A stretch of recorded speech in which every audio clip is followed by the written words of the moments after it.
नमस्कार, प्रभा साक्षी न्यूज में आप सभी का स्वागत है। सियासी हिंसा बंगाल का एक पहचान बना हुआ है।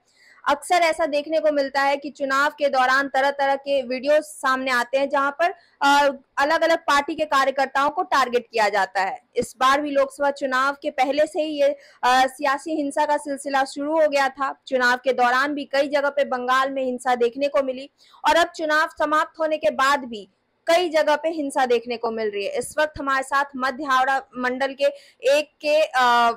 राजेश जी मौजूद है, अध्यक्ष हैं।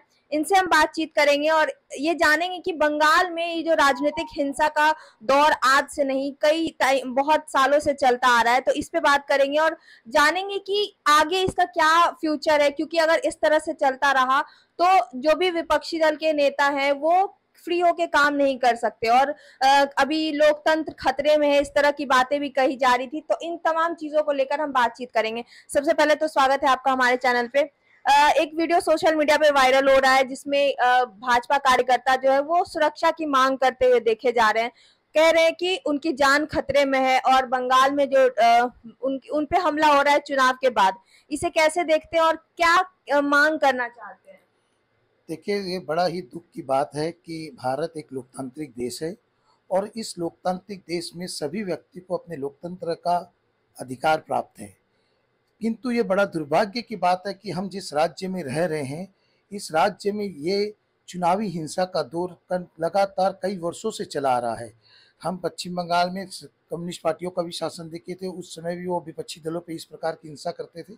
और जब एक परिवर्तन का दौर आया 2011 के साल में, तब जनता के मन में एक बहुत बड़ी आशा थी कि हम एक बार ये बंगाल को हम एक सुरक्षित बंगाल बनाएंगे, यहाँ पे हिंसा का दौर खत्म हो जाएगा। किंतु हम खुद देख रहे हैं कि लगातार 2011 के बाद ये हिंसा का दौर दिन प्रतिदिन बढ़ते ही जा रहा है। यहाँ पर लोकतंत्र की हत्या सरेआम की जाती है। अगर आप किसी भी विपक्षी दल को अगर अपना मत का उपयोग करते हैं तो उस व्यक्ति को आइडेंटिफाई अगर हो जाता है तो उस पर जानलेवा हमले तक होते हैं। उनकी घर दुकान संपत्ति को नष्ट कर दिया जाता है। उसको आश्रय लेने के लिए कहीं दूसरे ठिकानों पर जाना पड़ता है। आप 2021 के भी चुनाव के बाद देखे थे, 2 मई के बाद किस प्रकार बंगाल में लोकतंत्र की हत्या हुई और लोकतंत्र के नाम पर धज्जियां उड़ा दी गई। प्रशासन अपने हाथ में हाथ बांधे खड़ा रहता है। आखिर साधारण मनुष्य, साधारण लोग, व्यक्ति जाए कहाँ? जब अगर प्रशासन ही रक्षक ही भक्षक बन जाए, भक्षक ही रक्षक बन जाए, तो आम जनता क्या कर सकती है? बिल्कुल। टीएमसी इंडिया अलायंस में है और यही वो लोग हैं जो चुनाव के पहले ये कह रहे थे कि लोकतंत्र खतरे में है। लेकिन ये किस तरह का लोकतंत्र है जहां पर आम लोगों को अपने वोट देने की आजादी नहीं है, कार्यकर्ता को अपने मन पसंदीदा पार्टी के लिए काम करने की आजादी नहीं है। तो बहुत सारे लोग ये सवाल खड़ा कर रहे हैं कि पहले भी कर रहे थे कि ये जो मोदी सरकार है वो तानाशाह वाले सरकार है। आप क्या कहेंगे? देखिए, सबसे बड़ी बात है कि हमारे जो यशस्वी प्रधानमंत्री हैं वो जरा से भी तानाशाह नहीं है।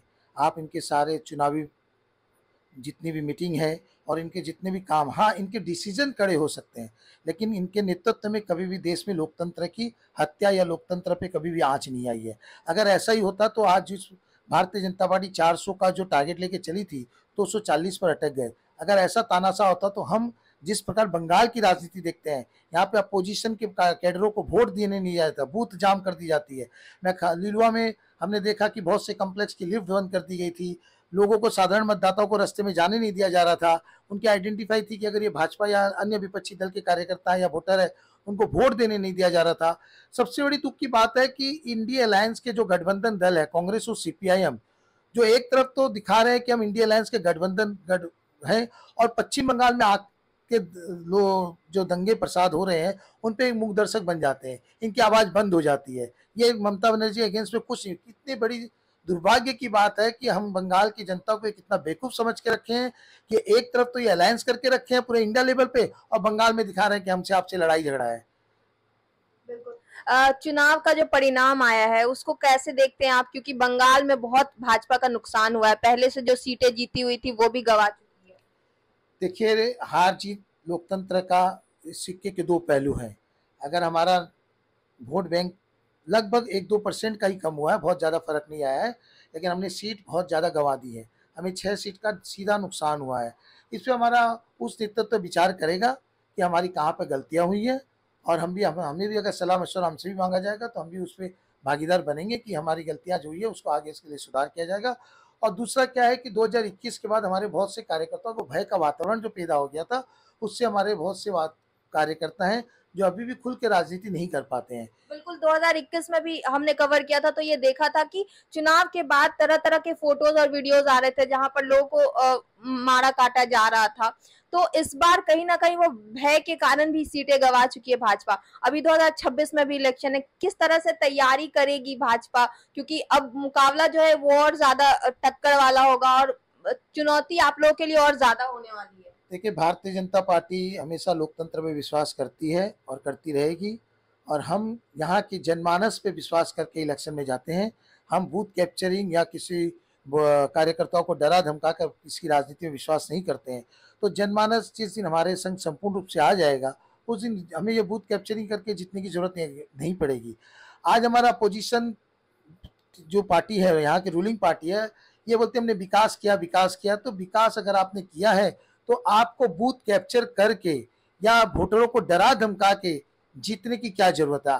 आज हमारे सामने उल्टा डांगा के जो सन सिटी कॉम्प्लेक्स में जिस प्रकार से वहाँ के टीएमसी के नेतृत्व ने वहाँ के लोगों में भय का वातावरण पैदा किया गया है, जिसमें माननीय मुख्यमंत्री को हस्तक्षेप करना पड़ रहा है। आज भी मैं समाचार देख रहा कि माननीय मुख्यमंत्री ने कहा कि वहाँ के लोगों से जाके आप क्षमा याचना कीजिए। इससे बड़ा दुर्भाग्य क्या होगा। आप जब इतना विकास करते हैं तो आपको फिर डर किस बात का है। आप जनमानस को वोट देने दीजिए, आप उनको वोट केंद्र तक जाने दीजिए।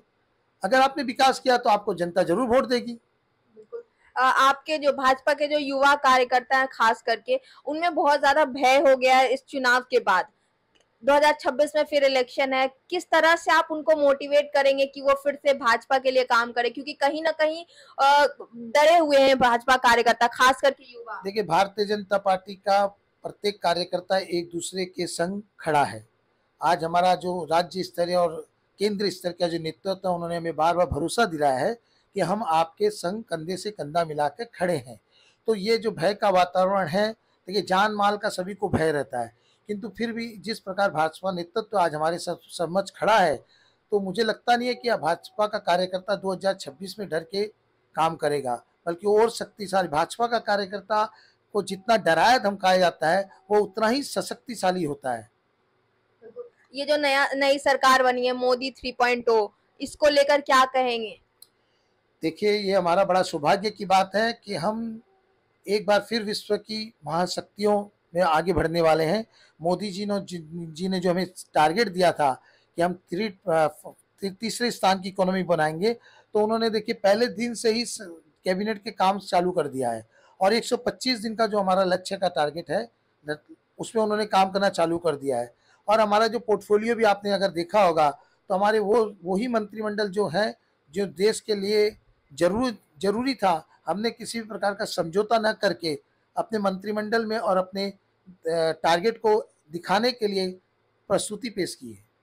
थैंक यू सो मच, हम इतना कीमती वक्त देने के लिए और हमारे साथ बात करने के लिए। तो ये आप इन्हें सुन रहे थे, बहुत सारे मुद्दों पर इन्होंने बात की, अपनी राय दी। 2026 के इलेक्शन को लेकर भी हमने बात की, क्योंकि कहीं ना कहीं हमने सुना है कि युवा कार्यकर्ता जो उनमें कहीं ना कहीं थोड़ा बहुत डर आ गया है। तो इन तमाम चीजों को लेकर हमने बातचीत की। आपको ये वीडियो कैसा लगा कमेंट करके बताइएगा। फिलहाल के लिए बस इतना ही। आप देख रहे थे प्रभात साक्षी न्यूज बंगाल से। मेरा नाम रिमझिम है। अगर आप भी लेना चाहते हैं देश दुनिया की तमाम जानकारी, तो आज ही सब्सक्राइब करें हमारे चैनल को। साथ ही नीचे दिए बेल आइकन को जरूर दबाएं ताकि हर अपडेट आप तक पहुंच सके।